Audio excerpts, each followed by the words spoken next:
பிரியமானவர்களே, இன்றைய வேத வார்த்தை யாத்திராகம் 32 வசனம் 30 35 வரை. ஸ்தோத்திரிக்கிறோம் ஆண்டவரே, ஸ்தோத்திரம். மறுநாளில் மோசே ஜனங்களை நோக்கி, நீங்கள் மகா பெரிய பாவம் செய்தீர்கள், உங்களுக்காக பாவ நிவார்த்தி செய்யக்கூடுமோ என்று அறிய இப்பொழுது நான் கர்த்தரிடத்திற்கு ஏறிப்போகிறேன் என்றான்.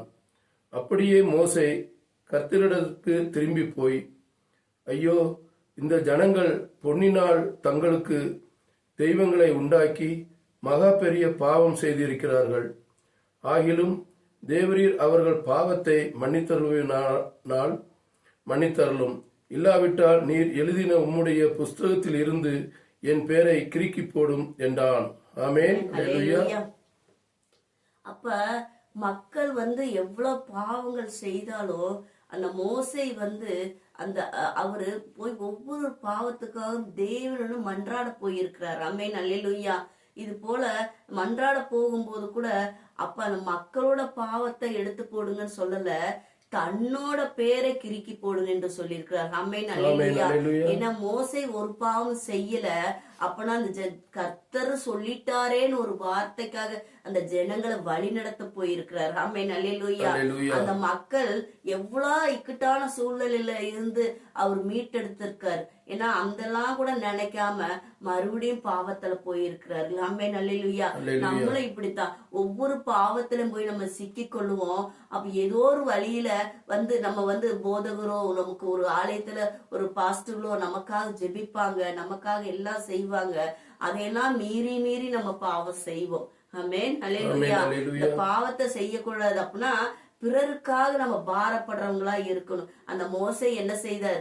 ஏன்னா அவங்களோட பாவத்தை பேரை கிறுக்கி போடுங்கன்னு சொல்லல, என்னோட பேரை கிறுக்கி போடுங்கன்னு சொன்னாரு. அப்ப இந்த மாதிரிதான் நம்ம பிறருக்காக ஜெபிக்கணும், பிறருக்காக பாரம் எடுக்கணும். அவங்களுக்காக ஆண்டவரே என்ன வேணாலும் பண்ணிக்கோங்க, அந்த மக்களை காப்பாத்துக்கணும். அவரோட இருந்த பாரம் நம்மள ஒவ்வொருவருக்கும் வரணும். நம்மளுக்கு ஒரு பாவத்துல ஒருத்தர் போறாங்கன்னா, நம்ம குடும்பத்திலயா இருக்கட்டும், வெளியிலயா இருக்கட்டும், அவங்களை கொண்டு நமக்கு ஒரு பாரம் வரணும். ஆண்டவரே இப்படி போறாங்களே, இவங்களை மீட்டெடுங்க, இவங்களுக்காக நம்ம அவங்களுக்கு நம்ம பரிந்து பேசணும். ஆமென். ஹல்லேலூயா. அப்பொழுது கர்த்தர் மோசே நோக்கி, எனக்கு விரோதமாய் பாவம் செய்தவன் எவனோ அவன் பேரை என் புஸ்தகத்திலிருந்து கிறுக்கி போடுவேன். இப்பொழுது நீ போய் நான் உனக்கு சொன்ன இடத்துக்கு ஜனங்களை அழைத்து கொண்டு போ. என் தூதனானவர் உனக்கு முன் செல்லுவார். ஆகிலும் நான் விசாரிக்கும் நாளில் அவர்களுடைய பாவத்தை அவரிடத்திலிருந்து விசாரிப்பேன் என்றார். ஆரோன் செய்த கன்றுக்குட்டியை ஜனங்கள் செய்வதத்தின் நிமித்தம் கர்த்தர் அவர்களை உபவதித்தார். ஆமென். அல்லேலூயா. அப்ப அந்த பாவத்தின் நிமித்தமாக மோசேயோடு பேசியிருக்கார். மக்கள் மறுபடியும் அந்த பொன்கண்குட்டிய உருவாக்கி அதை வணங்கி அவள எல்லாம் குடிச்சு வெறிச்சு இச்சை வழி பாவ வழிகள்ல என போயிருக்காங்க. அப்பனா மக்கள் உணரல, அந்த மோசை நம்மளுக்காக தான் மலை மேல ஏறி போய் தேவனோட பேச போயிருக்கிறார், நம்மளுக்கு ஒரு கட்டளை வாங்க போயிருக்காரு சொல்லி அந்த மனுஷன் உண்ணாம உறங்காம 40 நாளும் உபவாசம் பட்டு அவர் முழங்கால நின்னு கர்த்தர்கிட்ட நம்மளுக்காக பரிந்து பேசின மனிதனை கொஞ்சம் கூட யோசிக்காம மக்கள் பழையபடிக்கு அவசரம், எல்லாத்துலயுமே அவசரம் மக்களுக்கு. ஏன்னா அவசரப்படக்கூடாது, ஒவ்வொன்றுலயும் ஜபத்துல தரித்து இருக்கிறவங்களாக இருக்கணும். மோசே போனாரு தேவனோட பேச, நம்மளுக்காக மக்களுக்காக அந்த ஜனங்களுக்காக பரிந்து பேச போனாரு. அப்பனா மக்கள் என்ன பண்ணல? ஜெபிக்கல. ஏன்னா அவங்களோட அவங்களோட பாவத்துல போக தூண்டுதல். ஏன்னா அதெல்லாம் அவசரம். ஏன்னா அவசரம் இல்லாதபடிக்கு அவர் போய் ஜெபிக்க போனது போல இந்த மக்களும் உபவாசம் போட்டு ஜெபிச்சிருந்தா ஏன்னா அந்த கட்டளைகள்ல நம்ம நல்லவதா வாங்கியிருக்கலாம், நம்ம இன்னும் தேவன்ட்டா இன்னும் அதிகமான கிருபை பெற்று கொண்டு இருக்கலாம். அப்ப அவர் வருங்குள்ளையும் அவ்வளவு ஒரு அவசரம். ஆரோனை போய் தொந்தரவு பண்ணி அவர்கிட்ட வேணா எல்லாம் எனக்கு ஒரு தெய்வத்தை கொடு, எனக்கு ஒரு தெய்வத்தை கொடுன்னு கேட்டு பொன்கண் கட்டி உண்டாக்கி ஆடி பாடி குடிச்சு அப்பவும் மக்கள் பாவத்துலதான் போயிருக்கிறாங்க. அப்ப அப்பவும் மறுபடியும் கர்த்தர்கிட்ட அவர் மன்றாடும் போது, நீ பாரு இங்க நீ மன்றாடுற, கீழே எல்லாம் குடிச்சு வெறிச்சு பாவத்துல போயிட்டு இருக்காங்க. ஆண்டவர் சொல்லும் போது, ஆண்டவரே ஆண்டவரே நீங்க அவங்கள பேரை கிறுக்கி போடாதீங்க, என் பேரை கிறுக்கி போட்டுருங்க, இன்னும் அவ்வளவுதான், இந்த ஜனங்க என்னால வழி நடத்த முடியலன்னு சொல்லி அவர் பேரை தான் கிறுக்கி போட சொல்லியிருக்காரு.